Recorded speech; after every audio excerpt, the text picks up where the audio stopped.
Hello, hello, hello, hello, hello. It's good to see you. Say hello.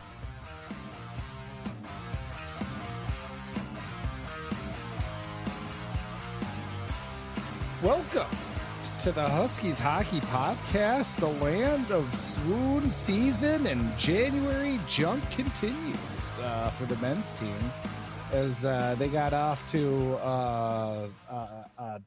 another rocky weekend, to say the least, in the Riviera of the NCHC, as we can no longer call it that, I guess, with Arizona State. I always called Omaha the Riviera because that's, the French. That's like the Nice of France would be kind of in that Omaha area. Obviously not, but bordering the Mediterranean. Is there a river? Does the Missouri go through Omaha? I guess I don't even know. Is there a river that goes through Omaha? I was going to say French geography was not my major in college. Nebraska geography. Yeah, I think that's the river, the border river, right? Between Nebraska and Iowa. Isn't that the Missouri? I think so. That's the one where I'll issue a correction if not. Carter Lake, which is a offshoot of whichever river that is, which we're just going to go with it and call it the Missouri River. But that's one of those fun geographical anomalies where Carter Lake, Iowa.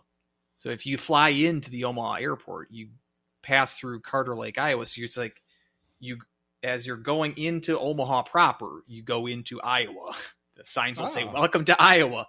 And then 2 minutes later, it'll say, "Welcome to Nebraska." And I think it screws a lot of people up. Oh, but interesting. I believe the river created that lake, which then created Iowa says, "No, that's still ours." So that's why there's like an island semi of Iowa in Nebraska. Gotcha.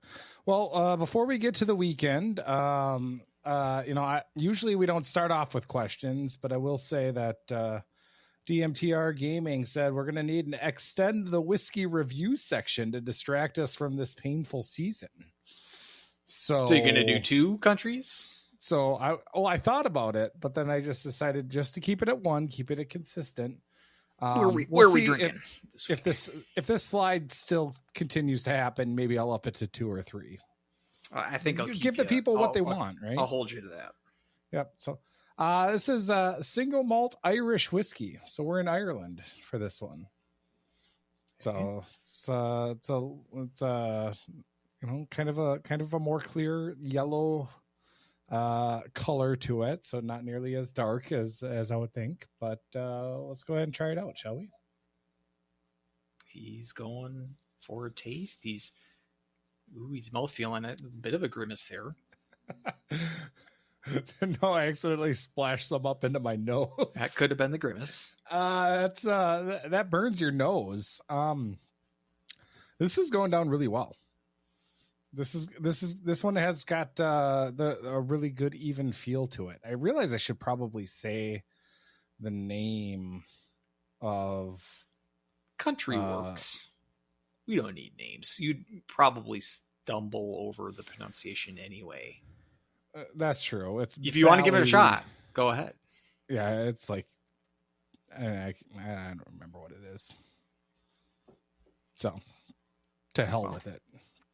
To quote the late great Bob Uecker. Well, what's the rating?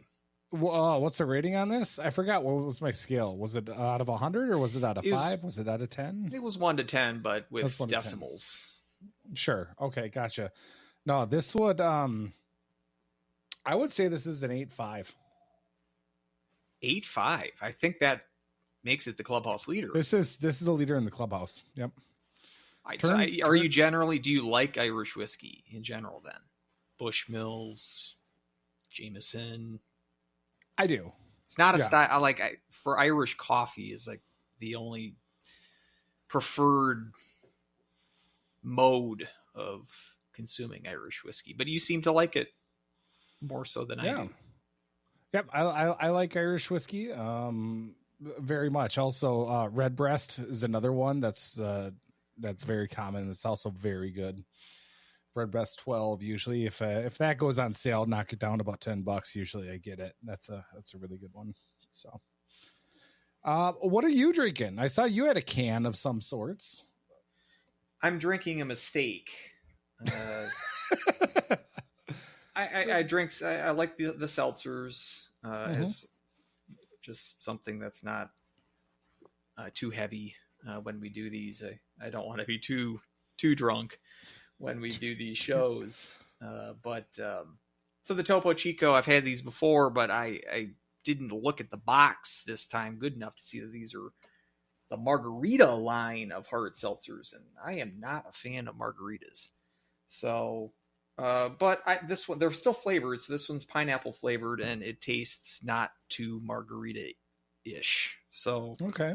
I'm drinking a pineapple flavored something that I don't really care for, but it's doing the trick at 4.5% alcohol. Well, there we go. So that must mean, something that's a mistake. It was it your favorite mistake? Probably not. To quote it's not. There's not Sheryl Crow. No occasion to write a song about it.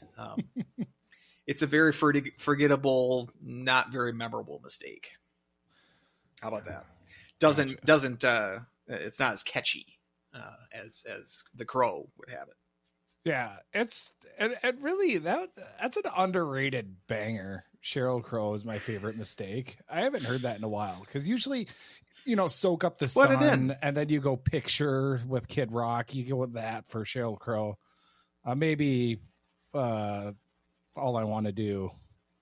I was actually thinking we should, in order to juice up the listenership, I was thinking that we should just disregard any sort of licensing of music. Just put in the bit of the Sheryl. This men's team, but okay, we could do that too. But put a little clip of the favorite mistake right here, and pasted it in. A little. I think we should just do that about the DMCA strikes. Get us taken. They'll yank our Podbean license. It's kind of like an intentional Streisand effect, because if they come after us, that means more eyeballs are on the show. That the big record companies go after the little guy. Going after the little guy. Some rinky-dink podcast that gets 24 listens every week. They're caring about us. It could. I'm saying it could lead to an uptick in listeners. Could lead to big things. A big spike in listenership until they listen to this pod and they're like, "What the heck are these two honkies talking about?" They could do that too. I don't think I've said honkies in like 20 years. Honky Tonk women. Put that one in next. Rolling Stones. There we go. Come after me, Mick. Honky Tonk Badonkadonk. By, I don't know, Trace Atkins maybe, I think, did Honky Tonk. And then Honky Cat by Elton John. There's a lot of honky songs. So there's the Honky Tonk Man, which was the longest reigning Intercontinental Champion. This is also a WWF history. He sings folk songs, like their 30s, like folk songs. He's a singer in it. So we could put some music from that film as well. Just disregard any sort of copyrights. That's my vote. All of that will be probably less painful than talking about this weekend. So Huskies lose again. As this has been pretty much the same story all season, or all second half of the season, I should say, minus the little glimmer of, I wouldn't even say hope against St. Thomas, but it was, some type of positivity in that St. Thomas game. But it was much more of the same story for your Huskies, losing 6-3 on Friday and then 3-1 on Saturday. 2-2 game going into the third period, and then all of a sudden wheels fall off in that Friday game. And then you had a lot of chances in the second game and not able to convert, and they convert on their chances. We got Cocaine Bear starting. We got Ocean Wallace making his debut. So there was, kind of a lot of interesting storylines or maybe little nuggets of information, but in the end, what the results are 2 big L's on the scoreboard. As we are 2-12 in our last 14 games, 0-6 without Cooper Wiley. And it's been just kind of one big struggle after another in the end result here for your Huskies. Just to set the stage a little bit, I was kind of thinking about this. Honest question. I'm not trying to lead you anywhere. I'm genuinely curious on what your take is. But what does it mean? What does it mean to be a fan? Is it? Wow, that's. Is being a fan always supporting the team, being positive, looking on the bright side? Again, I don't want to be too cynical or lead you down one direction, but not making excuses, but seeing like where things could be going much better, where maybe they're getting tough luck in some of these cases. What do you, I feel like I've become almost like a critic of the team rather than a fan. And I really don't like critics. So I don't know. I feel like I've been very rough on the critic team. I never saw it. That's the John Lovitz. John Lovitz cartoon, yeah. I know of it. I don't think I watched a full episode of it, but not a fan of critics. But I feel like I'm too negative, and so I want to frame the commentary here just with that, because I want this to be a fan show, but I don't want to turn off everybody either by being super down on the team. Now, they didn't play their worst weekend of the year, but in the same sense, I'm not all that. I wasn't thrilled with this weekend. I mean, either. But I want you. Yeah, I want you to sure. Like what any thoughts on that topic? Well, I've never understood that whole line of thought that you can always support your team. You're always going to watch. You're always going to be there through thick and thin. But I think to that aspect is if you're not angry, then you don't care. And I think if you don't care, then you're not a fan. That's where it's like, you get this a lot, like with the Toronto Maple Leafs and people throwing their jerseys onto the ice. And now it's probably a little bit too played out, but when it originally happened and people were like, oh, as a fan, you should never do that. And it's like, what's the other way that you can express your distaste for something you love getting just beat in and night out? You have to show your distaste or emotions in some sense. And especially in professional sports, and, I can, talk to in a different sense for college sports in a second, but in professional sports, you can't really vote with your wallet, because if you vote with your wallet, they just pick up and move the team. And then all of a sudden somebody else gets it. I mean, look at, and sometimes even when you support the team, they just pick up and move it anyway. I mean, you look at, heck, you can even look at the North Stars. The North Stars, I think in their, from 67 to 93, they had 11 winning seasons. That's so tough to support a team when you, lose so often. And then they say, well, it's not going to work here. Professional hockey can never work here. So, Norm Green can just pick it up and move the team. So with that, it's like, as a fan, yes, you can be angry. You can have that. And, there are times when, your teams are going through these kind of stretches where you have to be realistic about it. But I mean, we're not going to blow smoke up anyone and say everything's okay. We're just getting outplayed night, or we're just getting,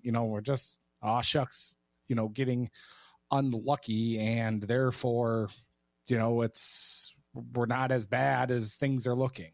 And I do subscribe to that case in some aspects, and in some aspects, yeah, I'm probably a little bit harsher than some other ones. But I wouldn't say that I wouldn't take your thoughts as being a critic, so to speak. It's just really tough right now as we're on a, 8 conference game losing streak, to have any type of positivity when we're sitting at 8th in the standings. Barely out, thankfully Miami's as bad as they were, but in the danger of not even making the playoff.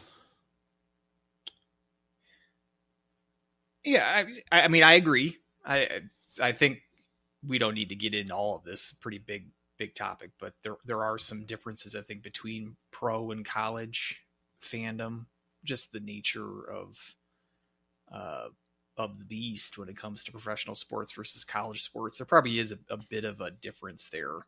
Yeah. You have the factor of people like us who went to the college. There's a level of investment that's different than no one graduates from the North Stars, but maybe we can chew on that. I just wanted to throw that out there because I realize I am down on the team, and I don't feel like I'm making many friends saying those things and pointing out sort of my frustrations. As far as you said about anger, the anger kind of got out with the Duluth series. The last couple of weekends have been more depression, and this week especially was a depressing one. Not just with the Huskies, just with the rest of my life too. The Huskies didn't help matters this past weekend with that, but yeah, it was just something that I was thinking about. Maybe I just have this wrong. Maybe I'm doing this wrong as far as following the team with the amount of passion that I do and the amount of critical. The fact that I watch them with such a critical eye might not be helpful for me if I'm trying to get some enjoyment, because that's what this is about, right? This is about enjoying sports as a hobby, as someone who's not participating in this, just watching a team and following them. And in our case, we talk about, in front of mics once a week during the season. My thing is I want to be honest. I hate giving the sugar-coated version. As long as you're being honest, if you honestly think that they played really well this weekend, especially, I saw like Saturday, they dominated them on the second period. What was the 18-6 or something shot advantage second period? I mean, I accept that. That's a reasonable thing to say. Just, I guess, trigger warning, because I'm not going to be I don't even like listening to the KVSC guys. They brought up the penalties. They felt like the calls were going Omaha's way this weekend. And then they even brought in the major penalty last weekend, and then compared that to the hit that Bufflin took. And it's this wink, wink, nudge, nudge. It's a conspiracy against us kind of thing. Same thing with like the goalies knocking the nets off, which I ranted about last week. That stuff just annoys me more than fires me up. And I feel like that's something that like a lot of fans like to do. And I think for them, it's part of being a fan. It's almost like you have to be a partisan of your team and sort of watch the game through cardinal and black colored glasses. For me, it's just not. I don't have that. I've never really had that. Yeah, we've never really had that. But I don't know if that makes it like less of a fan. You're still a fan, but you can just see things in a different light. You can see things through a different way. Yeah, if you're listening to us still, you probably get that from us, that we're not the unicorns and rainbows brand of fandom here. But I understand if you are, and that turns you off from our show. If that is the case, you're probably not listening at this point. So I guess it's pointless for me to speculate about this, but I don't know. Again, for me to come on every week and kind of say the same things, it gets tiresome for me to do that, but I can imagine it's even more tiresome for someone who's listening who doesn't really feel like that's part of what a fan is supposed to do. So Sure. that's why. And I mean, when you're talking like you're listening on KVSC, yeah, they've got that same type of an investment, that we have as well. And they're doing it also for, furtherment and advancement of their careers and something that, they actually are going to school for, which is long past, us. And I think they should know this. There's no criticism on my end to their broadcast of the game. I still enjoy them more than any the TV guys for the Huskies, or obviously away announcers, or even the CBS guys, even though I did listen to the CBS broadcast on Friday, but yeah, no, it's more of a comment on the topic that was broached, because I do feel like that's almost the standard view of how a fan follows a team. And so I'm not saying that that's better or worse or whatever. I'm just trying to lay the groundwork of, I just hate for me to be on here, Mr. kind of gloomy Gus, when things are going south yet again. Other than that, Mrs. Lincoln, the play, how was the play this weekend? I mean, with that same effect, it's that maybe that's a good counterbalance to everything Brett Larson is saying. Because if you want to talk about somebody who feels that everything is maybe not sunshine and rainbows, but definitely feels like they've been getting the short end as of late. And I'm not necessarily talking about calls or anything along those lines. But, when you're talking about just frustrations that are mounting, that things aren't really falling into place as you think they should be. And I think that's what kind of the main thing is over this last weekend. And, even going back to Arizona State, I thought the second game against Arizona State as well, they did. I thought overall they played a good game. I think they're playing good hockey, and good enough to win, but they're just not finding that little bit extra to get it over the finish line and end up, getting back up on top. I thought that Saturday's game, especially, I thought they had a lot of really good chances. But it's been like this whole season has been this microcosm of like, Werner Bietinen has a chance, just kind of pushes the puck a little bit wide. Omaha comes back down, scores, things like that. You'll have, you're down 2-1. Thorson comes in on a breakaway. And I said right there, I was like, this is a goal. If it's not a goal, we lose. Like, just flat out, that's what I said to my wife as we were watching the game, and hits the crossbar. It's just been kind of a season of that. And I wonder how much of that is also kind of a self-fulfilling prophecy, where too many of our players are getting that into their head and this gripping their sticks maybe a little bit too hard. I mean, we've talked ad nauseum about Ingram's issues. I mean, I thought Barrett Hall overall had a really rough weekend. But I was looking at our leading goal scorers for the season, and if you would have told me that our third leading goal scorer on the team, do you know who our third leading goal scorer is? Just goals, not points. Just goals.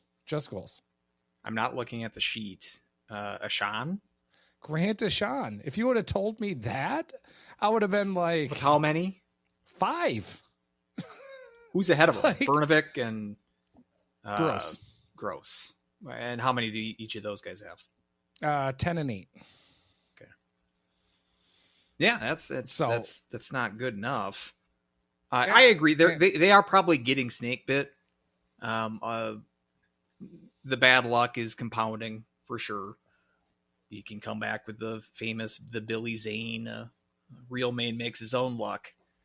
Put that in there, actually. See if you can spark a DMCA complaint from James Cameron. A real man makes his own luck, Archie. Right, Dawson? that's part of it.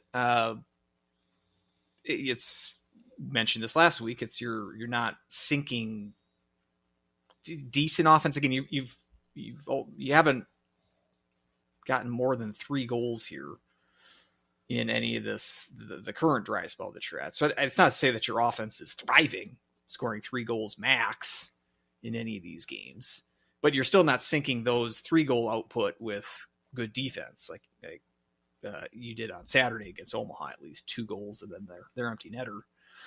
Your defense seems to be letting you down in the games where your offense is delivering at least a decent output. And then when it's the other way around, your defense and goaltending play okay, your offense lets you down. Mm-hmm. That's certainly frustrating. And yeah, it's when I was listening again. So here's part of the excuses, and maybe it is this. I'm not discounting this, although it's an excuse, whether or not you want to call it a good excuse or a bad excuse. Sometimes when it's valuable to get the outsider's opinion or the national commentator's opinion, which is kind of why I wanted to hear what Starman had to say this past weekend. But the CHN podcast, not from this past week, but the week before, so it would have been prior to the Arizona State series. They were just doing a little, whip around the nation. They said, well, St. Cloud State's really fallen 2-5 since Isaac Posh got hurt. And it seemed like that was the prepackaged narrative at that point. Now they've lost 4 more games since then, 2-9 now since Posh is gone. Maybe it's as easy as that. If you can just say, well, their goaltender got hurt. And that's when the season turned. And you can make that case. It's like a prepackaged narrative. You can make that case and run with it. And especially people who aren't watching the games like we are, closely in depth each game, that's an acceptable narrative. Now, I think it goes beyond that. It also kind of begs the question that Posh's lifespan of being like the greatest goaltender in program history, that's only emerged in like the last 2 months. We went into the season looking at goaltending as being like the major question mark for this team.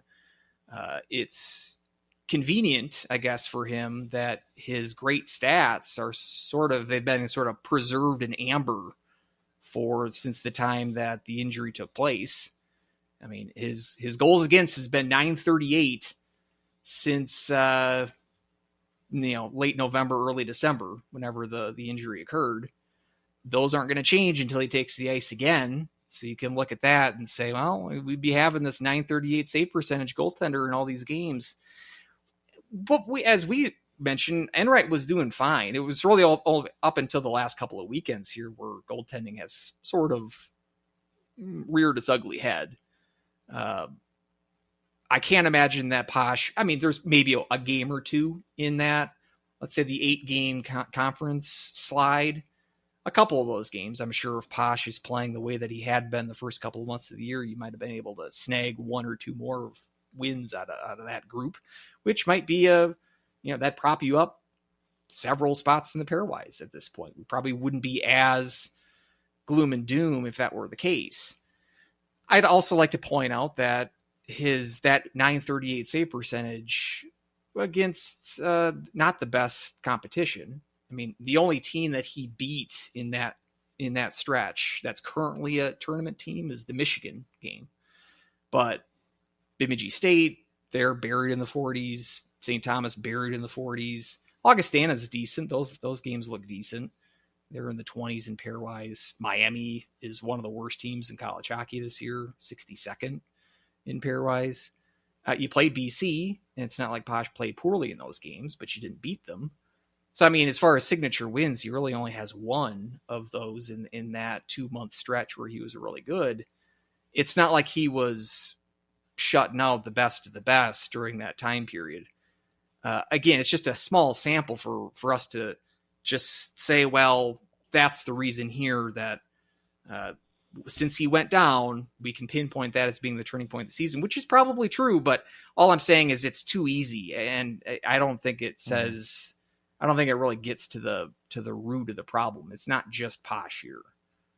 And the other injuries that you got, as you mentioned, Wiley, I'm surprised at how much I miss him, because he's not like a guy where I was coming into the season saying, look, oh, we got Cooper Wiley on the back end. But it sure makes a difference. You could look at that where he goes out and you've gone 0-6 since his absence, averaging 4.5 goals against during that span. Again, like, would you ascribe more blame towards this current streak that you're on to Pasha's absence or Wiley's? If we're just picking one. If we're just picking one, I would say more Wiley's absence. I mean, that's a guy that's been giving you 25 plus minutes a night of serviceable minutes. Like I said, like you said, it's not like he's been hugely, immensely standout amazing. But the fact that, there hasn't been many times where I've called him out as a negative on the defensive side. That's a, I think that kind of says a lot about, who he is as a player and how he plays the game. So I'm kind of looking at, just really the defense as the whole is the thing that's kind of been letting it down. You got that Arizona State, letting in 3 power play goals on that 5-minute major. So that, you can argue that's a whole team collapse when it comes to that. Like I said, Barrett Hall on Friday, I thought there were 2 goals that, he kind of blew assignments on that could be attributed to him. Just overall, Clark, I think, hasn't been that good in this stretch. I think a lot of, leaks have been shown in that defensive side. With that, I thought Bufflin has been playing fairly well, and I thought he had another, pretty good weekend as well. So, kind of at this moment, I'm looking at, where we're at right now. We're sitting at 20. I just did the graph too. Where are we at in the pairwise? 27th? 27. And I flipped the pairwise and predictor, and I flipped 3 of those, and we were at 14. I think one win against Omaha, ASU, and I kept the Duluth games a sweep because I didn't think we played well enough to win either of those. But I did flip one of those where we blew that third period lead against North Dakota. I did flip that as well. And that we were up to 14th in the pairwise. So it's, and those are kind of some instances where I think it's just that defense kind of let us down a little bit. But you're talking about how you wanted to see Cocaine Bear and kind of look to see what we have there since Enright's going to be, I'm full on that train now. If we're kind of where we're at, we're not going to be able to claw back.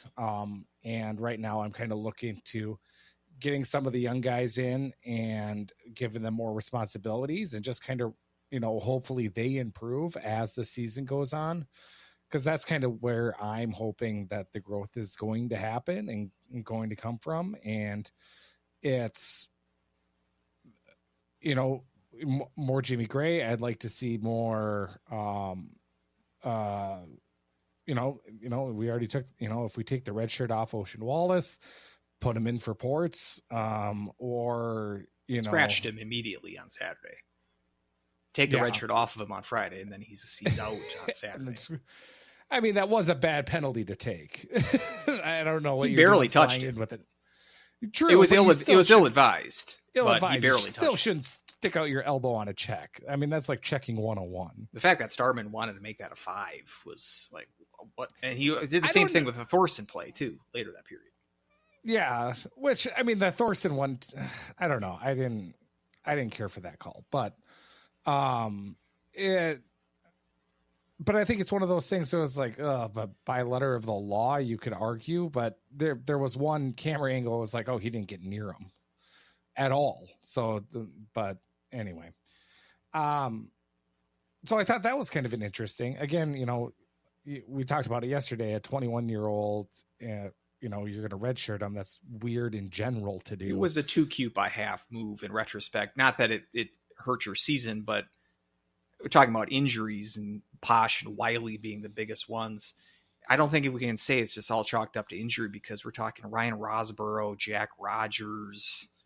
These are the depth pieces that they have a role. But I mean, when the article that McHatton writes about Rosborough's injury, the biggest thing you can say is that he's a key member of the penalty kill. That's like code for he's got no really marketable skills, because I went over those non-marketable skills a couple of shows ago with his terrible face-off percentage and his 19-game pointless streak going back to the first game of the season. But as far as, you probably should have had at least the luxury of having a guy like Wallace available for this entire season. But now that you've ripped off the red shirt, might as well make as much as you can out of the rest of the season with him. I'd like to see him more often. So again, there's a lot going on here. Lots of talking points. The defense, I would definitely agree. It's really gone downhill. And I don't know if it's all attributable to Wiley's injury. It's certainly got a big part of it. Quick fact check. You done messed up, Aaron! Not 25 minutes a game for Wiley, but leading the team at 21-51. Again, it's a CHN stat, so grain of salt. 25 would put him within like the top 5 in the country. So it's not quite that high, but he's been a valuable player. He's actually got. Here's a trivia question for you. Ooh. Who's leading the team in chip currently? Who's leading the team in chip? Yeah. Oh man. I don't know why you're not giving me the gritty quotient. I haven't ran CRUD in a while. Chip's what we've got for now. Gotcha. Here's my hint. I feel like if I gave you 5 guesses, you wouldn't get it. In 5 guesses? Okay. Well, I mean, you're saying that leads me down a rabbit hole, which makes me think I'll say, okay, so it's probably not Brnovic. Nope, that's one guess. Okay. I'm gonna go with then Gross. Nope. 2. Okay. I'll go with, oh man, I don't know. Am I thinking on the wrong side of the puck? Do I have to go defense? It can't be anyone on defense. Unless it is Cooper. Wiley? No. It's not. No. That's 3.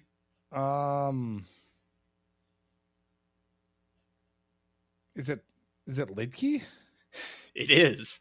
Oh wow. At 27.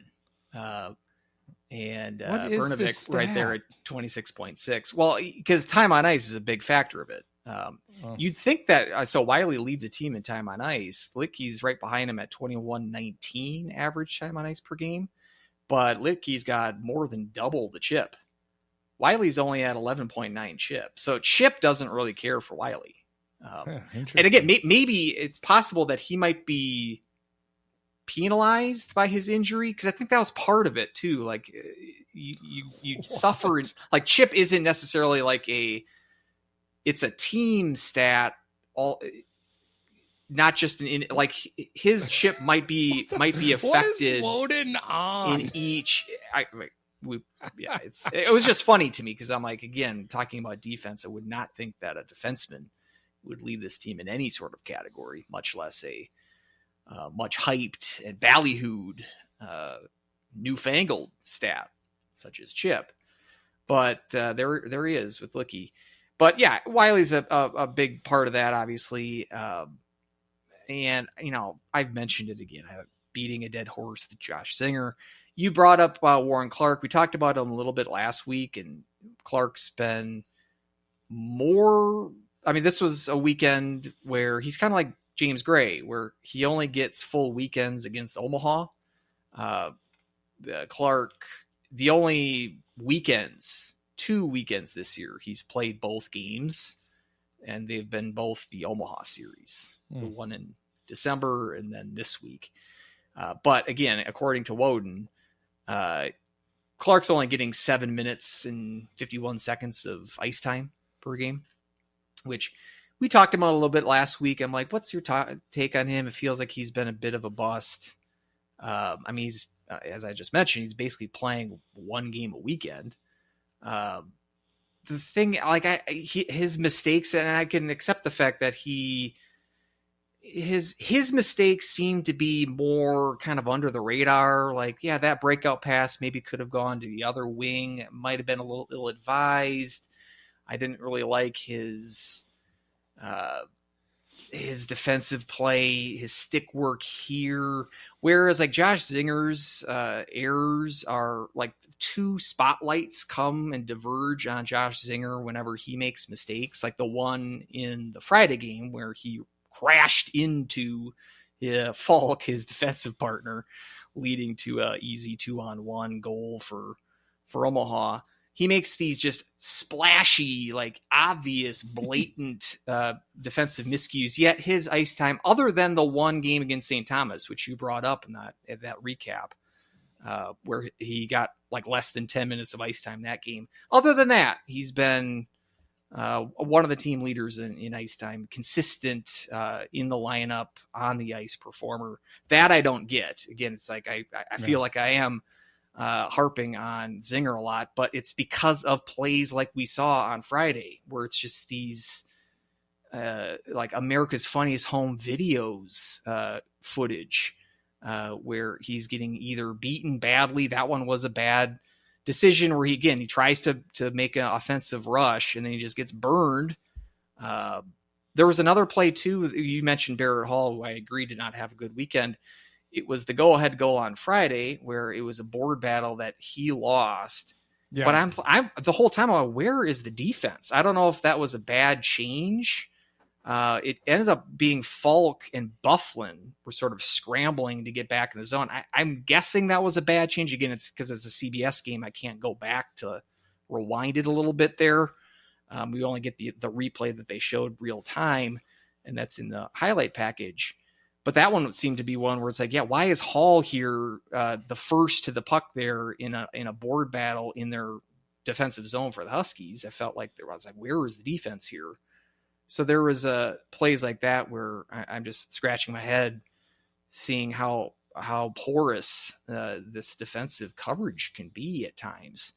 And it's these kind of plays. And then when you factor in the offensive side of the game, not converting on chances, being the snake bitten aspect of it, as far as hitting a bunch of posts and just kind of general unluckiness, the factor of that, you put all that together, you're going to come out with a disappointing weekend.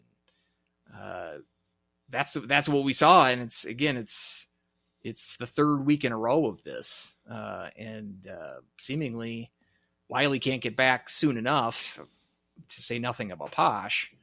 But now this is when your schedule beefs up. I remember coming in before that St. Thomas game. So this is, we know that Posh is going to be out for a while, but looking at this part of the schedule, we just ended the 7-game stretch, starting with St. Thomas, then Duluth, and then Arizona State and Omaha. And I said, let's go 5-2.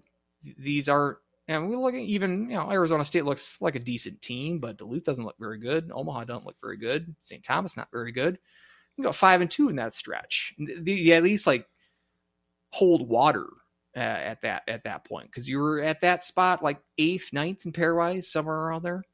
Well, you went 1-6 instead of 5-2, and it's now again you're entering North Dakota, who yes has been underachieving this year, but then you've got to go out to Western, you've got a trip to Denver coming up. The schedule doesn't lighten up; quite the opposite.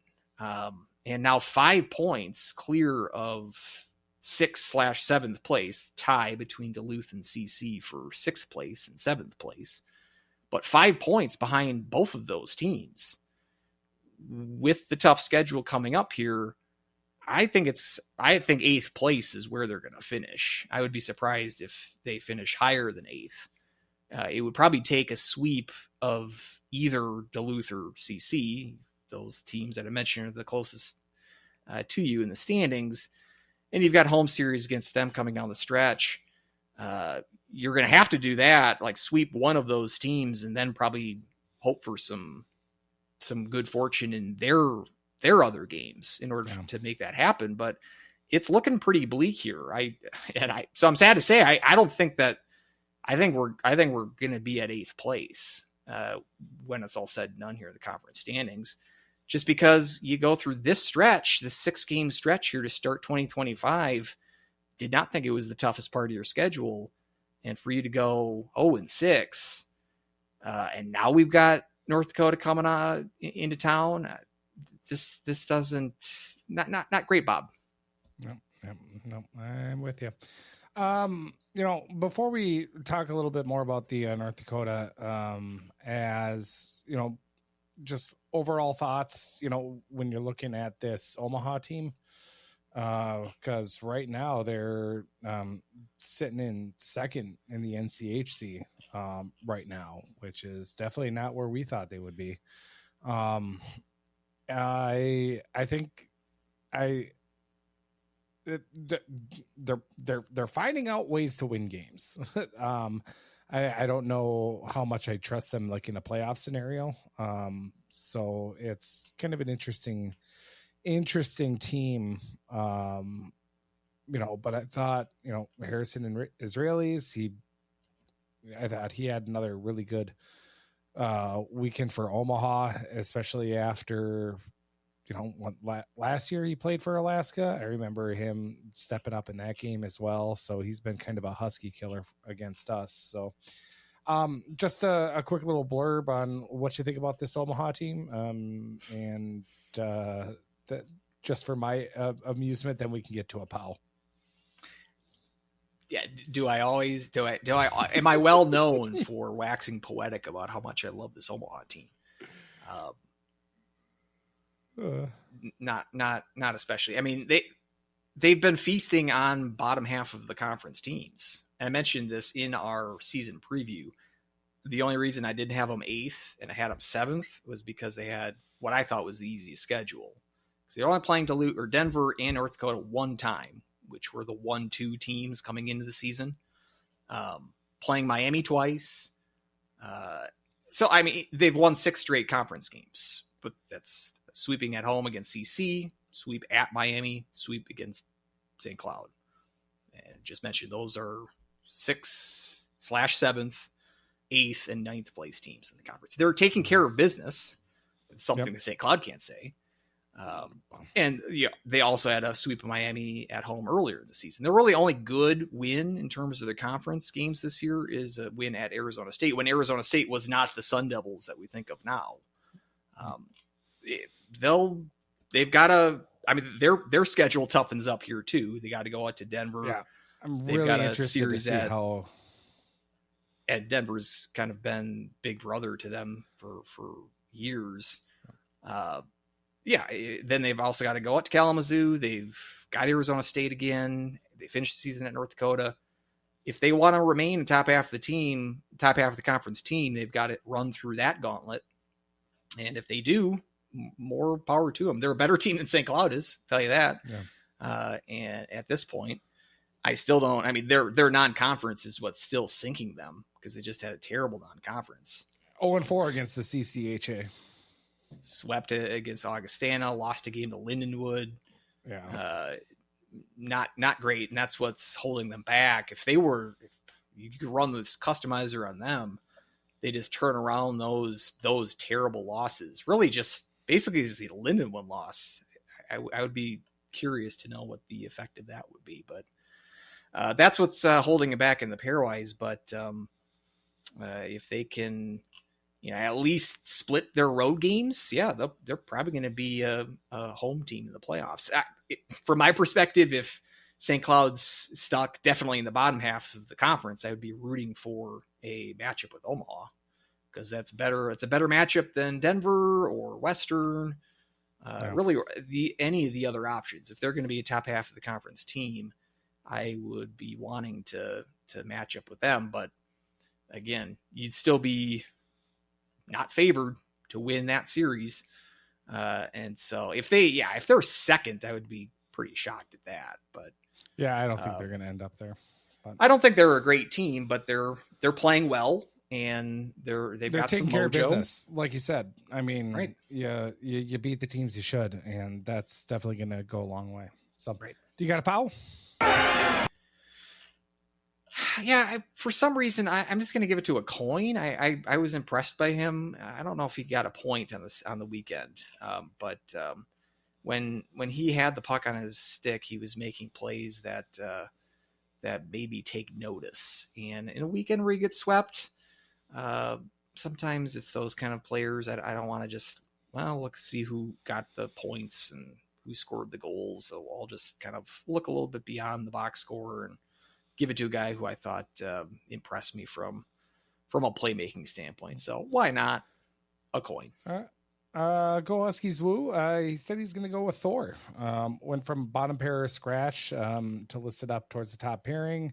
Looked like he belonged. Stepped up when needed and solid defensively. He wasn't perfect, but for not a lot of minutes so far. And if he still gets the opportunity, he's excited for his future. So. I've been happy with Bufflin, and I really hope they continue to kind of see his game kind of improve. I am probably actually going to go with Ryman. I kind of like how you said of his a coin as well. I thought Ryman was fast and really pushed the action as well. And also his goal too. I thought his goal was really reminiscent of Duluth, his goal against Duluth. But I was really surprised to see that this was, Ryman's first point since Augustana. And only one goal previously. It felt like in my season preview, I thought I was looking towards him as kind of a guy to really step up and kind of being on that bottom pair and kind of floundering. I'd like to see him get a shot, just try new things, new pairings here the rest of the way. That's kind of what I'd like to see, and Ryman getting more of a chance. So, yeah, that was a nice goal. It's good to see that. Mentioned bringing it up after the Duluth series, the bottom six guys with long pointless streaks. Rosborough, he'll still be pointless until he returns from the lineup, at the very least. But Ryman off the schneid, he was one of those guys that had a long pointless streak. Thorson sort of got off the mat last weekend against Arizona State. I thought he played well this weekend. I thought he played really well too. And like I said, that generating chances. Like when he was going down on that breakaway too, I thought it was in. I thought he was going to be able to convert, and he beat him. He beat him. Yep. And to see it clank off the post, and it was kind of how the season has gone. Against North Dakota, who do you start? In net? Yep. Again, I'm fine with. I mean, Gray on Saturday. I thought the first goal was a weak one. The second goal, he really didn't have anything he could do about that one. Neither of these goalies are world beaters. I think even with just Gray's 3-game sample, I'm not I haven't been overly impressed. But I'm for giving him more of an act. If you want to give one game apiece to these guys, I'm fine with that. If you want to give both games to Gray, I'm fine with that. I'm fine with throwing somebody out on Friday and then deciding on your Saturday starter based on the Friday performance. I'm fine with that. Again, if it is going to be a season where it's going to be an 8th place finish, I'm sort of resigned it to be, it should be give Gray, let's say 75% of the starts in net, at least until Posh gets back. Even if Posh gets back, you might still want to cycle in Gray, especially if Posh, there's no need to rush Posh back at this point to risk any sort of compounding of the injury. So I'm fine giving Gray more time. The same goes with Wallace. One of those bottom 6 guys that I mentioned with pointless streaks, Ports, that one's still active. He doesn't need to continue that streak. He doesn't need to extend that streak more than it already is. Give Wallace some time. Wallace has had some centering experience as well. Throw him at center. You've got a shortage of centers at this point with Rosborough's injury. Throw him at fourth line center for a game. See what he's got. It's not like he was impressive on Friday, but you can't take this with you now. You've taken the red shirt off, so you might as well get as much out of him as you can. Throw Thiessen out there more often. Again, at this point in the season, see what you have with what you have. I don't think there was real value in keeping like Enright, for instance. Like, admirable job, like job well done, but you're not coming back next year.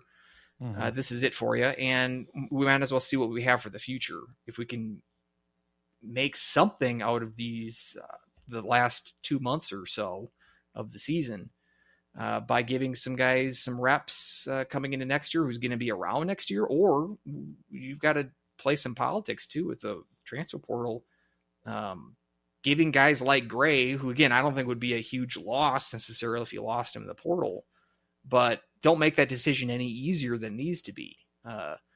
With the portal as it is now, there's more of a benefit to cycling guys in the lineup, like a guy like Warren Clark, who's a drafted player. I can see him looking at that average time on ice and saying he's not really getting a fair shake here, no matter how well or unimpressive people think he's been here so far. I'm sure he can say to himself, I can go to any number of schools and at least double the amount of ice time that I'm getting here. So you've got that to factor in as well. Obviously, you're not going to be waving the white flag on the season. Larson's certainly not doing that, but I feel like this point in the season, there's no benefit to giving Nick Port 16 minutes of ice time a game, like none at all. Same with him when Rosborough gets back. Yes, there's attaboys that you need to give your seniors on their way out here, but at the same time, like if this season is not going to be an NCAA appearance, which certainly looks to be the case, let's see if we can ride some momentum going into next year, see what we've got with some of these guys returning. I don't know. That's what I'd like to see going forward, even if it's going to mean some ugly turnovers from Caleb Thiessen or some frustrating phantom elbows thrown by Ocean Wallace. At least get those out of the system now when the season is at a point where it's close to lost. You know what I mean? Instead of next year where the season's the slate's wiped clean and there's a brand new season. Anything more you want to talk about for North Dakota? Overall, North Dakota has 12-10-1 so far on the season. They've kind of had an interesting up and down season so far, coming off 2 losses to Western Michigan, 1 5-1, which they just got trounced 42-25 on shots, and then a little bit closer game there on the other night, but Western Michigan was able to win. Yeah, I mean, North Dakota didn't really impress me when we played up then, but then, they ended up with 2 victories, and it's been kind of an annoying team to play against. So I think they've got leakage in net, but I don't really trust where our goal scoring ability is right now. And that's kind of what I'm looking to see, and I'm looking to see if we can get some of those chances and convert on them, and just maybe try to play a little bit more loose when it comes to that, and not try to grip our stick so tightly where we're nervous about it and everything's compounding. I don't know. Maybe just kind of go back to keeping it simple and crash in the net and trying to poke in some more ugly goals. But it's it's going to be a battle, as it always is against North Dakota. Yeah, they're going to be more healthy since the last time that the Huskies saw them in December. Cameron Berg he's returned to the lineup. Louis Jamernick did not play in that series in December as well. don't tell the Huskies that TJ Septenfelter really has been the solution for North Dakota in net. His overall stats would say that, but he might have had his best weekend of the year against the Huskies. His only shutout of the season on that Friday game. So I don't know if we can officially call him a Husky killer at this point. Let's hope we don't add to that narrative this weekend. But yeah, as you said, they're coming off a bye week, and they were idle last week. That Western Michigan sweep was 2 weeks ago. That's right. I knew that. Maybe they're more rested, or I don't know if there's other guys. I mean, that series they played out in Cornell, where they got swept, they were down to like 9 forwards, I think, that Saturday game, I think. So it's not just been the Bergs and players of that caliber. They've had a lot of injuries, especially in that first half of the season. So maybe this bye week is good timing for them if they need some additional rest for some of these injured players. But again, this isn't a team that's been dazzling, whether or not you want to attribute that to the injuries or not, but they're right there, 26th in pairwise, right ahead of the Huskies. I wouldn't have expected to say that at this point in the season, that this home series, we'd be seeing 26 versus 27, the pairwise matchup between these two teams. But I don't know. It still seems like the Huskies need to pick themselves up off the mat. And North Dakota is a tough opponent to do that against. And it never liked playing them.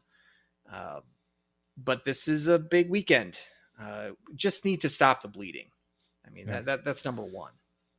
And I think already special teams is going to be kind of the key. Whereas it's going to be a kind of who has the better kill, I think is going to end up having the better series. With the Fighting Hawks right now, they're sitting at like a 24% on the power play. We're sitting at about 19%, but low 70% on the penalty kill for UND. So not a good stat for them. Our penalty kill has been a little bit better, but obviously I'm looking at that 3 goals against Arizona State is kind of sticking out. So what I really want to see is just us win the special teams battles and get some of these scorers back on the score sheet. Get some popping some goals from Barrett Hall, who's been quiet on the goal front, and same with Ingram as well. Yeah, Hall, I mean, you could say this with a lot of players in the second half, but just 1 point in the second half for Hall, coinciding with this 6-game slide. So yeah, I need to get him activated. I didn't. 73%. It's about bottom 10 in the country for North Dakota on their penalty kill. St. Cloud only got 2 chances. 50% power play for St. Cloud last weekend. 1 for 2. There we go. Got all of 2 power play opportunities. Part of that conspiracy theory. Refs are out to get them. Hat. Yep. And so, yeah, if we can, but on the flip side, St. Cloud's power play has been struggling of late. Mm-hmm.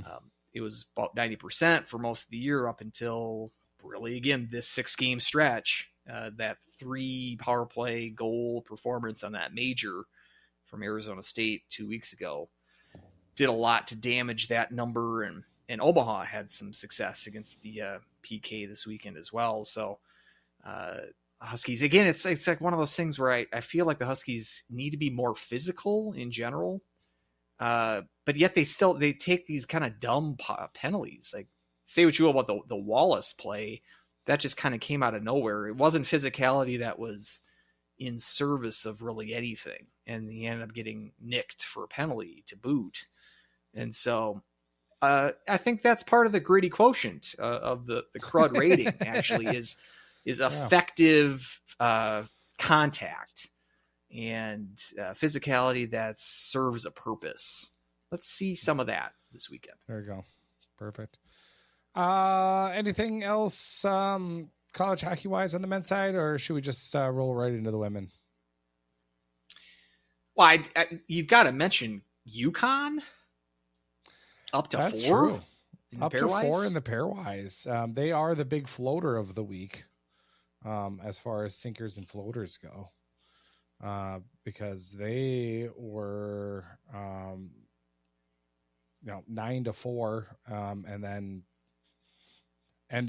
beginning of December they were at 20, so they've raised quite a bit when it comes to their rise, and to see them as a 1 seed is shocking.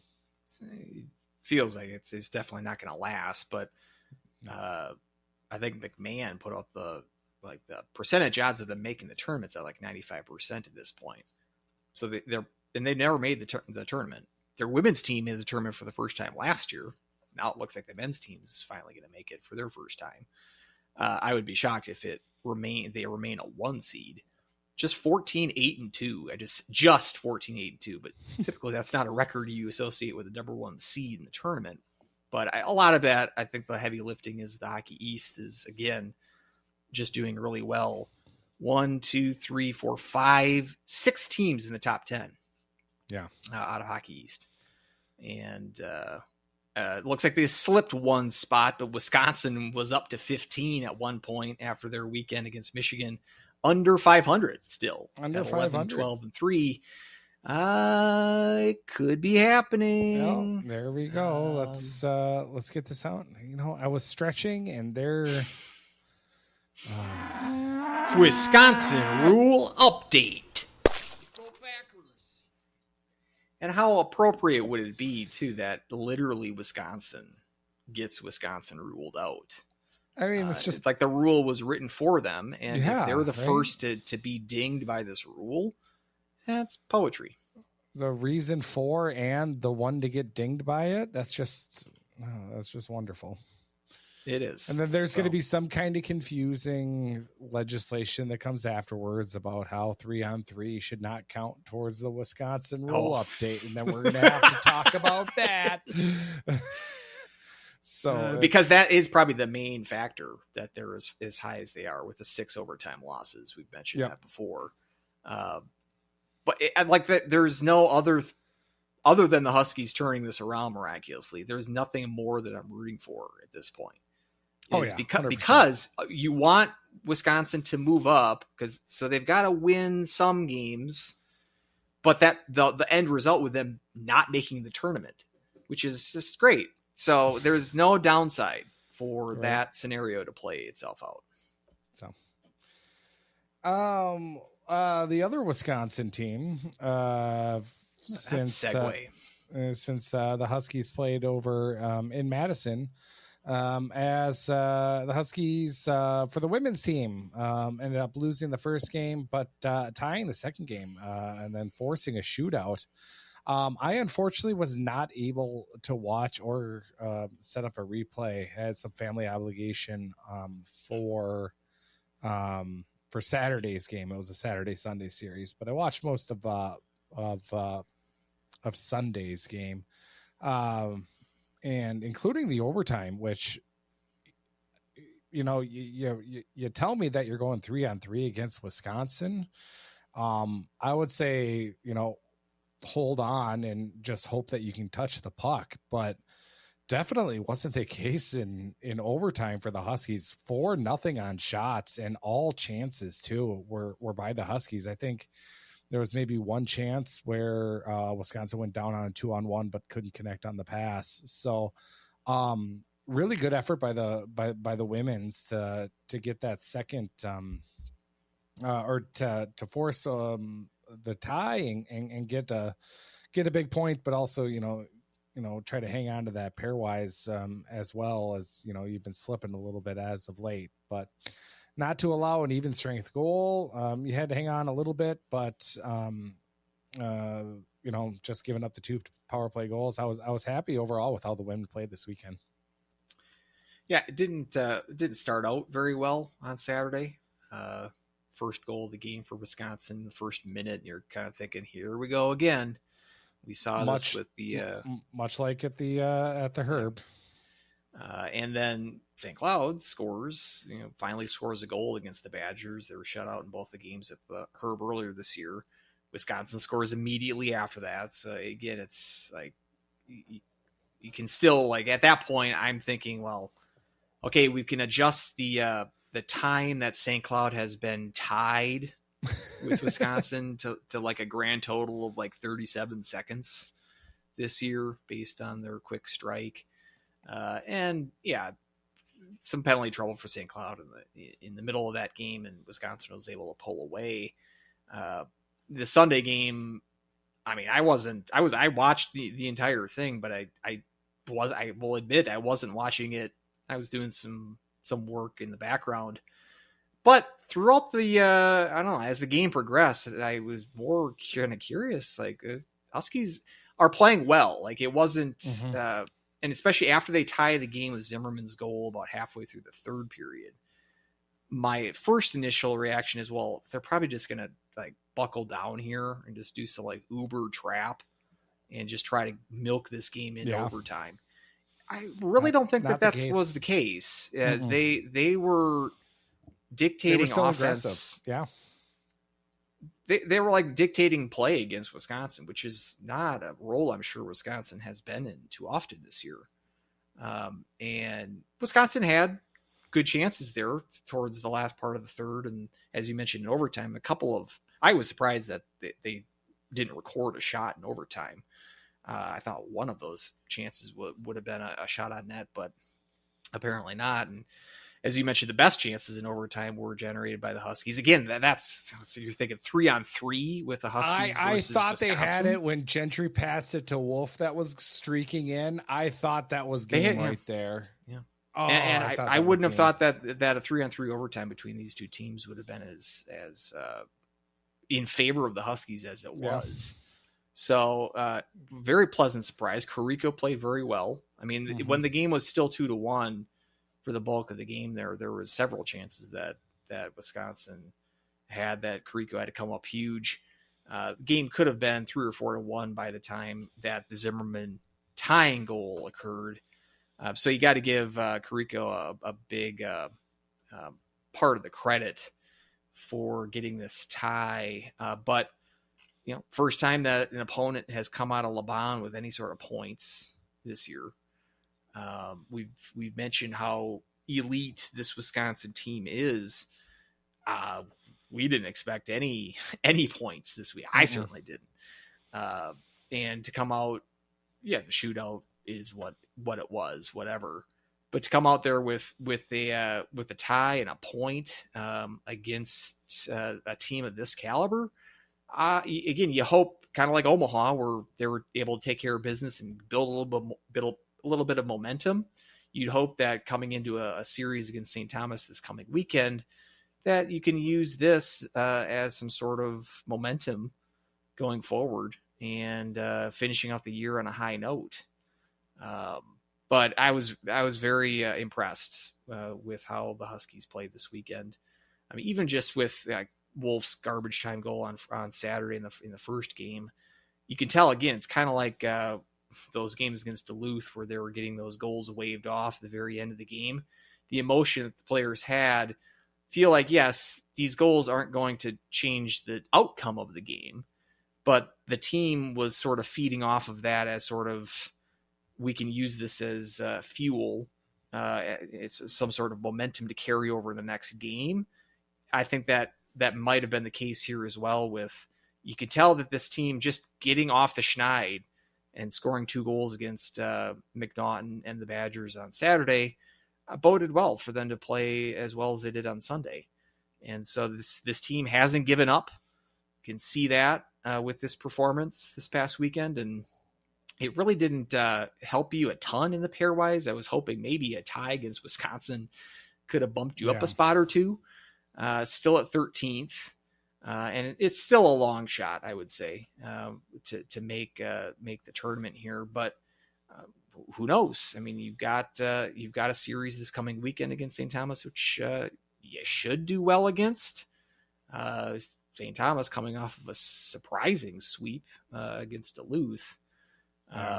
And so you can't take them lightly. And you've already dropped points to St. Thomas earlier this season as well. So, but hopefully they can just use this as some a springboard into finishing off the season positively. And I did see a lot of positive things, and it wasn't just this stifling defensive trap and we're just going to steal points here. You went head to head with them in an offensive forward overtime session, and let's say just third period in general. And at least in the pairwise, you came out even with a team like Wisconsin. So 3 cheers to the women's team. St. Thomas, prior to the sweep of Minnesota Duluth, was 0-12-1 in their past 13. And that one tie was to Penn State. So it's and then their win was Lindenwood, and then it was so. I mean, it's been rough for them. But to see, coaching change in that period. Yep. And I did see that they took the interim tag off of this coach, whose name is Bethany, I think is her first name. I can't remember what her last name is, but Bethany. We'll just call her Bethany. We're on good terms. Bethany Frankel. She was made the full-time head coach. No. And so that's what you do when you sweep Duluth, which the biggest upshot of that, which I'm not really a fan of, is that puts a playoff series against Duluth more in the realm of possibility for St. Cloud. They still have 2 games in hand. Duluth does with Ohio State. Minnesota also tied with Ohio State for second place with 45 points. But if Duluth would have swept that series, which would have been expected, they would have been in the driver's seat to still finish ahead of Ohio State. Again, when you're getting to the point of, do we want Ohio State, Minnesota, Duluth? I mean, potato. But just with the history with this team with Duluth, why? I'd rather have Minnesota. I mean, I think Duluth is the worst of those teams. The fact they're like kryptonite against the Huskies. Yeah. Would I rather want Minnesota or Ohio State? Yeah, I probably would want the Gophers. Yeah, I would want the Gophers. So, but it's yeah. But which means we're probably going to get Minnesota Duluth. Well, of course. Because everything is just. And we're not going to score. I think the whole universe is just set up to spite us. I think is what is going on. I think so. I mean, I'll ask for a POW, but I assume when you have one player who factored into all 4 goals on the weekend, it's going to be pretty obvious. But go ahead, Emma Gentry. I thought this was a really good standout weekend for her. In where I think it's been kind of a little bit of a rough season for her, and I expected weekends like this more out of her, but to see it come from her against a top tier opponent on the road, it was good to see, and it looks like she got some swagger back. So I really hope that this really jumpstarts the rest of the season for her. Yeah, and it's the same with what we were talking about with the men's team, just kind of getting some younger players more ice time. We talked about Syria Urela last weekend, getting power play time for this team. Like, those are the kind of players. Marie Moran she had a good chance there late in the game. Getting some of these young players who, either haven't really had the chance to produce big opportunities for this team this year, or just are, or have struggled. Getting them some consistent action here down the stretch, I think has paid some dividends, because we saw with Urela last weekend, putting in some points, and with going forward with seeing with St. Thomas on the schedule this coming weekend, I'd like to see some of these younger players step up as well. But yeah, I agree with Gentry. I was almost tempted to take Rico, because I feel too like she played a hand in that tie, getting to the point where a tie was possible. But playing just the one game on the weekend, I think the Gentry pick is the power to take. You wouldn't have expected at the beginning of the year to say that Kariko would outplay Ahola, but I think we're at that point. And that's another one where, we've got 3 more years of her after this year, most likely. And you've got JoJo coming back next year. Goaltending seemingly doesn't need to be a concern for a while for this women's team. And the opportunity that Carrico had this year with JoJo taking the red shirt, St. Cloud has taken full advantage of that with Carrico. You like the fact that she's going to have close to 20 games under her belt after this season's all said and done. This is what you can do with times in the season where you're kind of looking more with one eye on the future and one eye on the current schedule in front of you. Carrico's definitely been one of the big bright spots out of this year. Kind of feel bad for JoJo to where, you didn't really want to split time at Minnesota Duluth. You come here, you didn't, you're splitting time with Ahola, and then you think, you get the red shirt, then come back, you're going to be the one goalie. And I don't know. I think you probably, again, split time with Carrico, where she would have been a bona fide one starter nearly every other team in the country. You just got to wonder who's going to be the co-host with her next year on the Dump and Change podcast. Oh, right. Exactly. Because Myers is gone for sure. Yep. Mm-hmm. I would hope. Or maybe she just hand it off to 2 other. I don't know what's going to happen with that. Yeah. If she's going to continue it on with a different co-host. I really hope some iteration sticks around. At least the vlogs. Maybe Alice Oriel will pick it up. She's been kind of a breakout star. There we go. So I don't know if she's got the personality to host. She's more of an Ed McMahon type. That's good though. I think I really got to update that. Nobody understands that reference. I apologize to all the young listeners. We've got to find the Quebecois equivalent of Ed McMahon. If there was a Montreal version of the Tonight Show, whatever the sidekick on that show was, Ed McMahon was this is for Alex Fern. Ed McMahon was the sidekick of Johnny Carson, who was a late night host back in the day. And so the best Ed McMahon bit is, do you remember Carcinio on early 90s SNL? It was a parody. It was as if Johnny Carson it was like a mashup of Carson with Arsenio Hall.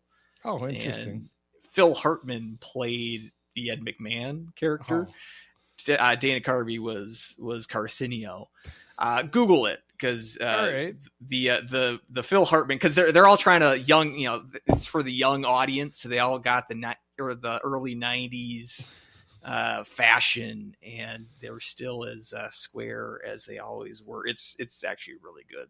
The Phil Hartman Ed McMahon is on point. Yeah. Well, anything Phil Hartman does, or did, I should say. Rest in peace. Yes, sir. Yes, sir. Questions. Brian Moose.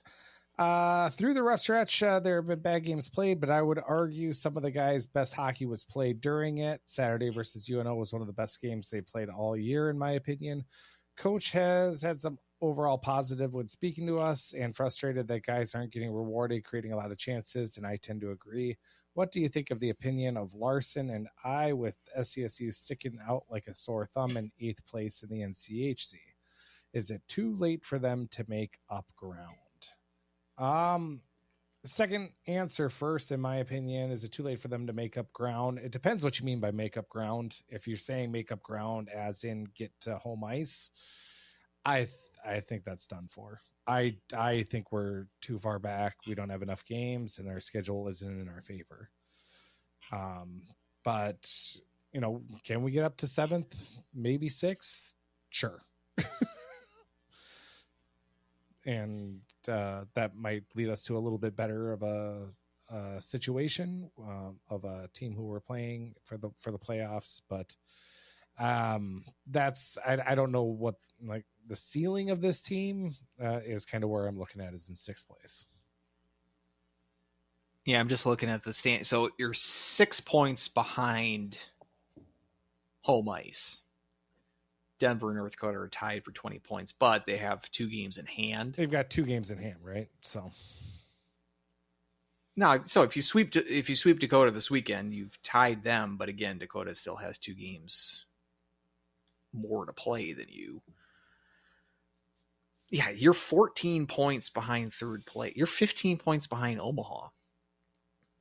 And you've only got, you got 10 more games left. So you could, the max you could get is 44 points. Let's see what last year passed us 4 months ago. That at this point of the season, we'd be 15 points behind Omaha. Last year, 44 points would have put you at 3rd place. And that's if you win out. So, and they're not going to win out. So just looking at that, home ice is a long shot. Now, we mentioned the 10 games left. Like mathematically, yes, there's a chance. In the same sense as play the Jim Carrey gif from Dumb and Dumber. You're telling me there's a chance? Same with your NCAA tournament hopes. I mean, you're not mathematically eliminated yet. But yeah, I'm not as positive as Brian is. I'm not as positive as Larson is. Call me a cold-hearted cynic. I did not think that was one of their best games of the year on Saturday against Omaha. But I didn't think they played terribly. But I didn't come out of that game thinking, Omaha stole one. I didn't come away with that. Yeah. But if you want to believe that, that's fine. Again, that's part of the fandom. Everyone's different.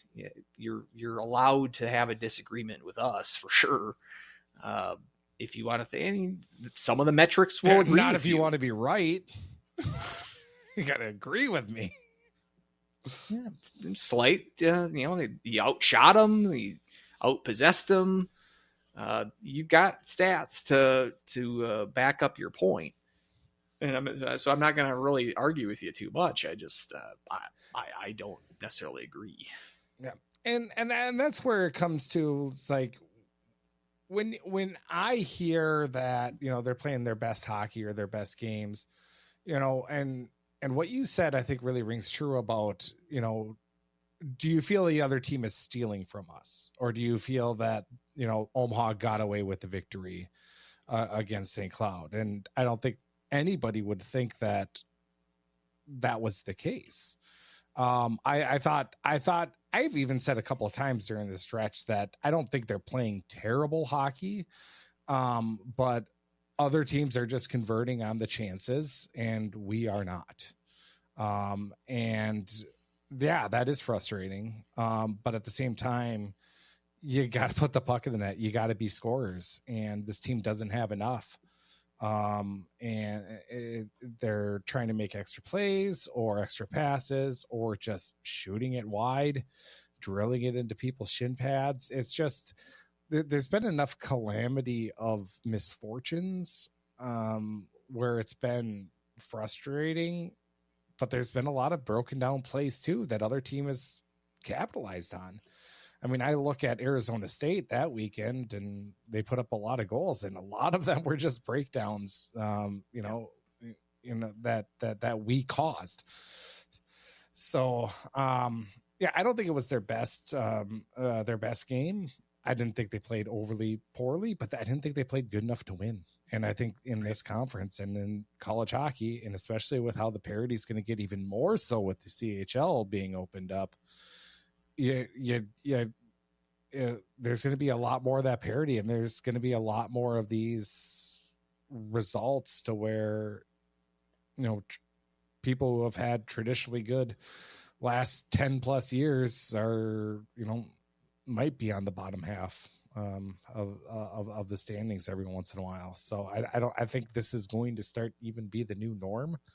And maybe it won't be for St. Cloud State every year. Maybe not even next year, but you're going to get to that point where a lot of it's like, wow, all of a sudden it was a couple of years ago. What it was, BU was down, and I mean, maybe it was more than a couple of years ago. It was before Eichel, I guess. They were down, 4 wins that season or something along those lines. So even before Pandolfo took over, they were down for a couple of years. BU's a team, obviously, with a little bit more resources than St. Cloud, and they can reload quicker than St. Cloud can. But they're not absent to having a dud of a season. All right, and this again, we don't have the luxury of looking at the big picture here. Like 10 years from now, we can look back on this stretch, which we might be the very start of a 5-year drought. Who knows? We don't know. Yeah. This could just be a 2-year blip. They can make the tournament the next 3 years after this. So for 10 years from now, you can put this stretch in a better context than we can now. What we can do, I wanted to bring this up. This is part of my notes. Since we started the show, I mentioned this about second half swoons, and I mentioned in particular road performances in the second half. So just in the time that we rebooted the show, which was the 21-22 season onward. So 3+ seasons. We're not quite done with the fourth one. And I'm just counting second halves as January forward. So whenever January starts, that's where I'm cutting the hair, which is a little bit arbitrary because you've got the St. Thomas game. Is that technically the first half or the second half? Just for the purpose of this bit, I'm counting the second half as January forward. And this is just true road games, not neutral site games like Frozen Face-Off or NCAA games, just true road games. He played 27 games in the second half since 2022. They've had 4 regulation wins in those 27 road games. 1 overtime win, a couple of ties and shootout wins or shootout losses in that. So it hasn't been 23 losses, like regulation losses, but still just 4 regulation wins. And here's the kicker. 2 of those were at Miami last year. And then you had 1 at Omaha in 2023 and 1 at Duluth in 2022. I have been in person in 3 of those 4 games. So perhaps that is the secret. Oh, there we go. That I need to attend these road games in the second half because I've got a 75% winning percentage. We need games. a GoFundMe set up to get Andrew to get that SCSU traveling fan back up and running. I don't know. I had a buddy that really wanted me to go to the Denver games, and I told him this weekend I'm out.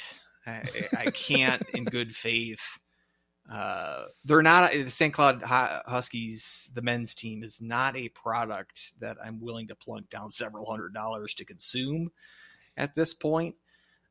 So I backed out of the Denver series. Well, especially going to another university as well. Yeah, so. that's true. And Denver in particular. Yeah. But it's a short trip, relatively speaking, there, for me. So. But I'm still, if the Huskies were doing a little bit better, I'd be more into that idea. But I made the decision to say no. And you've got this Friday game against North Dakota. It's going to be in January, the 31st. Then you start February on the Saturday game. So we got to win that Friday game. If not, this will be 2 straight Januaries, 2 straight winless Januaries. January junk. Which is just not, I still think we need to workshop a better term, but in lieu of one, it's too late. So it is the January junk and the February funk. Yep. Because that sounds like a 70s like pop band. Yeah. The January junk and the February funk. It's like it's a spinoff from Sly and the Family Stone. I think. Exactly. And then following that, you can hear September. You can. Well, then September in March. You remember. So, DMCA that. Brian also asks women's hockey, do you think they'll make the national tournament? What's their ceiling for the rest of the year? I don't think they'll make the NCAA tournament. But I think it would be absolutely massive if we get I mean, I was originally going to say if we make the final face-off, but That would be nice. yeah. So I think that if I would say the ceiling, I would say making that would be the ceiling. But then I was like, maybe one win against Duluth would be the ceiling out of the 3 playoff games if we can force a third game. But I just have no. I don't have a lot of hope that we're going to be able to beat Duluth in 2 games in a series. So. Yeah, it's too bad because I think the Duluth games, especially the home series, like CHN doesn't have a pair. They don't care about the pairwise for the women's side, and Ustro you can't use they don't have a customizer. But I'd be curious, like you turn around those 2 games, because I think that St. Cloud could make a run here, but I don't think that's necessarily likely just based on how road heavy it is here coming down the stretch. Just 2 more home games out of the remaining 8. And so that's going to be difficult just to win games in general on the road. But I mean, it's possible you run the table. You're probably going to be in pairwise position. But I think the main thing is if you were able to swap that out for Duluth, like you rise in pairwise at the expense of Duluth dropping. Like if they continue to free fall, it would be more likely. But Duluth's just too high up, and they're still at 6th, even with that sweep at the hands of St. Thomas, and with Huskies at 13. I just think the percentage of them making it in any form, at large or through the conference tournament, is like probably less than 1%. Yeah. But as you said, when's the last time they've made it to Ritter for the final face-off or Frozen? What are they? Final 5? When's the last final? Whatever they call that. The final face-off. Pretty sure, at least. It's been a while. Probably the Gießen years. 07-08 season. Was that the last year? Mm-hmm. Yep. Well, that'd be a topic I'd like to bring up some point. The best women's team. I think it's either that 08 team or the 10 team. One of those 2 Gießen years. The thing with those teams, you had some scorers. Yeah. That we haven't seen that in recent years. Maybe we could pin that for a future show. I did want to, I don't know if do we have any other questions? We had one more, but it wasn't really hockey related, so I was just going to punt it. Well, because I wanted to bring up, there was a little bit of chatter in this on Twitter because we saw that. So now the streak's at 8. We had the previous longest conference losing streak, and this is asterisk territory perhaps because part of it bled into the playoffs. But 7 straight conference losses in the 03-04 season, which you brought up this team before on the show. That was your first year on campus. It was the year before I was on campus. So I really have no firsthand experience about this team, but you have plenty of firsthand experience. And I went on a kind of bit of a rabbit hole about that team. I think there's a lot of comparisons with that team and this year's team. They got off to a really great start. I mean, better than this year's 6-1 start. They were out 9-0-1, I believe was their record after 10 games. They were number 1 in pairwise at some point, like middle of the season even. But then 7 straight losses. And again, the last 4 of those were at Mariucci against the Gophers. But I had to look, and CHN, you can do the customizer, or you can see the dates of where the pairwise was at. You've got to type it in, because I was curious. I'm like, they must have been pretty high in the pairwise when they started that slide. And yes, they were at 7th when they started the losing streak, and so they almost needed all of those 7 losses. I can't go back to modify the results. I can only look at the time, like by a date. where the pairwise was after a certain date. But I bet like you might have been able to get in just going 2 and 5. Certainly 3 and 4, I think, would have gotten them in. But 2 and 5, so you lost a game at Wisconsin, then 2 versus Colorado College, and then 4 straight to the Gophers. And these, the thing about these games, again, were you at these games? Like, were you in attendance? Do you remember? The CC games, yeah. Because part of this is they were getting their ass kicked. Just the with CC CC scores. games. Oh my God, Sterling. Oh, I still hate Sterling. Like that. I think it was the 7-1 game. Yeah, 7-1 on Friday. I can't he had 2 remember goals. if he had a hat trick. Oh, he only had 2 goals and 2 assists in that game. Yeah, and then the 5-2 game on Saturday. Surdich as well. Sterling had 1 more on Saturday. Okay. Surdich had a couple of assists on the Saturday game. I don't know about the Friday. Yeah. Lots of guys I'm not even familiar with. Tyler Leibel had 2 goals for CC on Friday. Not familiar with that name. Joey Crabb. Oh, Joey Crabb, yeah. Yeah, and he had a good career. That name does not ring a bell, but he had a 40-point year at his CRABB. Joey Crabb had 20 goals in the AHL. Today I learned that. But and like Curtis McElhaney was our goaltender. Yep. He had a stint in the NHL. But yeah, CC was like, this was, coming off of like CC's amazingness. They were still in the middle of that. But they were still a solid team. But didn't make the tournament that year, but they were kind of in the Huskies' position. So St. Cloud ended the year at 12th in pairwise. Was it?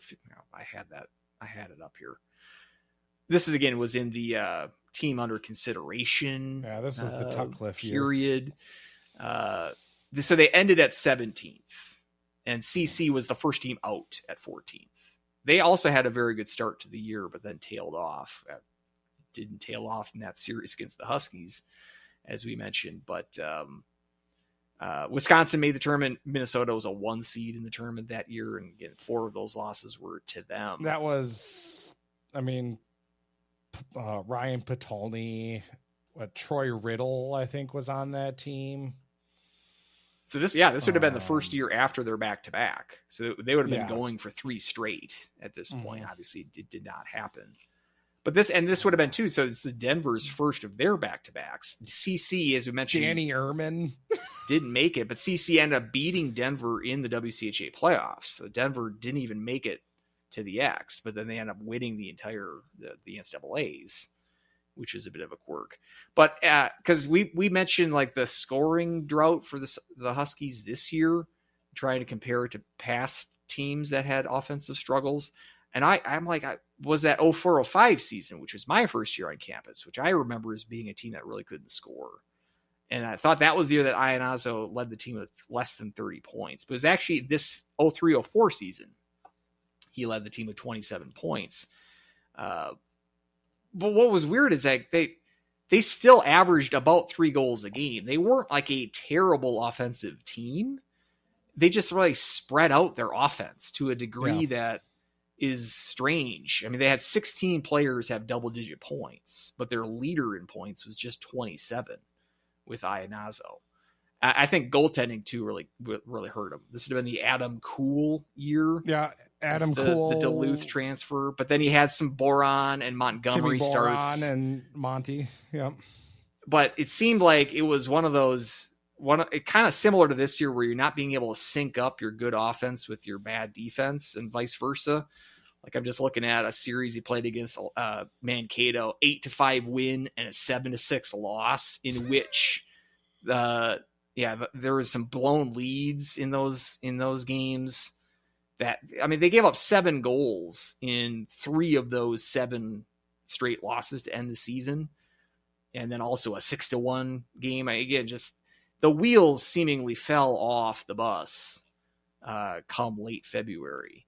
And again, it's a little different than this year where the slide has occurred a little bit earlier in the season. But again, similar to that 03-04 year, this year started out pretty good, and then the bottom fell out come the second half. But the history, I guess, was made this weekend, because now we've got 8 straight losses. No other Huskies team has lost that many in conference in a row. I had to look back at, it was their first year in D1, the 87-88 season. They lost 10 straight games that year. Obviously, they were in a conference that year. That seems to be the longest losing streak that I could pinpoint for this team in history. Let's hope we don't get to that point for sure. The 68-69 season, they had 18 straight losses.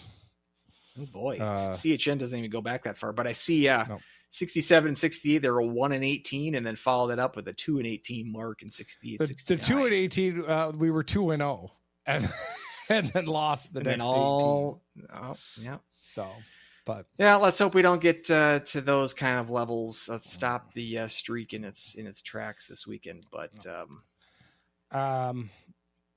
we did have one more question for Zamora. Rank the top 5 teams in the NCHC.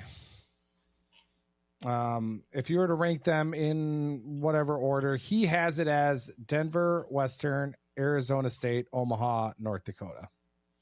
How would you rank them? So we're not necessarily putting them in how we're going to, like, first place, second place, third place, fourth place, fifth place, like how they're going to finish.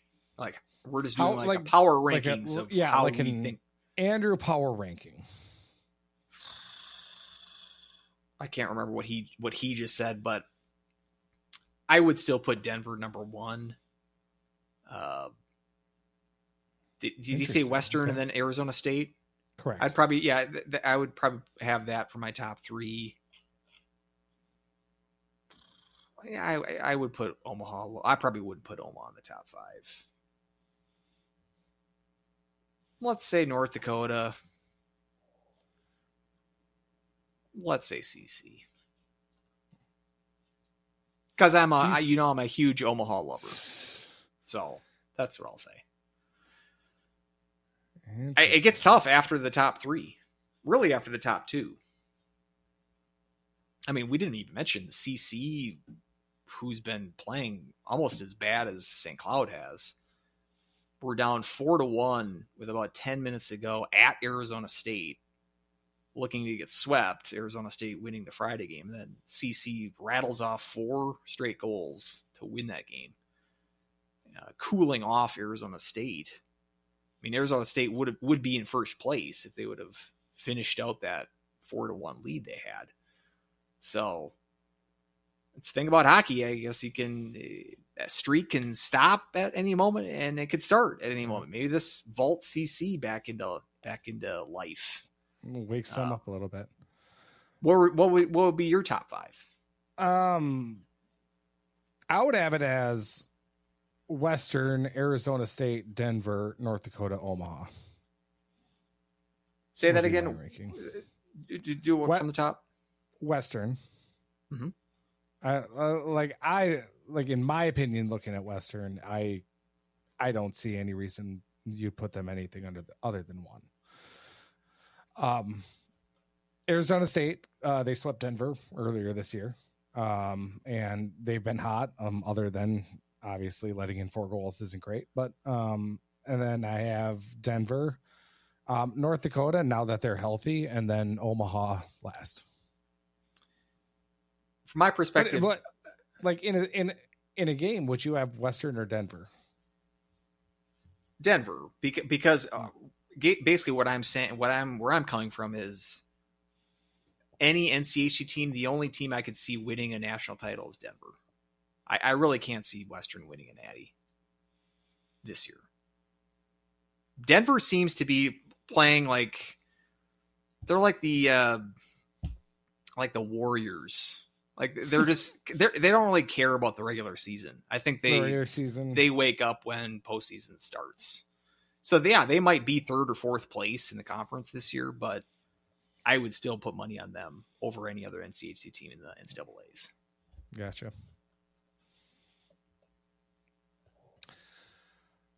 I don't know. I mean, just looking at what Western has been able to do, and we'll be previewing them next week. St. Cloud's got them coming up here, and I think they're a little bit different than how they've been in years past, where they've kind of been carried on elite top end offense, especially a top line, and then sort of average goaltending. They've kind of inverted that, where their goaltending is all world with 2 goalies that are putting in outstanding numbers. And then their offense is serviceable, but it's not like we're not going to have 3 guys with 40 points leading their score sheet this year, most likely.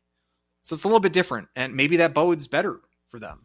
They made the tournament the last 3 years, and will make it a 4th, almost assuredly. But interesting team, and a good team. I'm not meaning to sleep on them. I just I feel like Denver's got like a snake in the weeds kind of feeling to them this year. I mean, I understand about the regular season is boring to them now.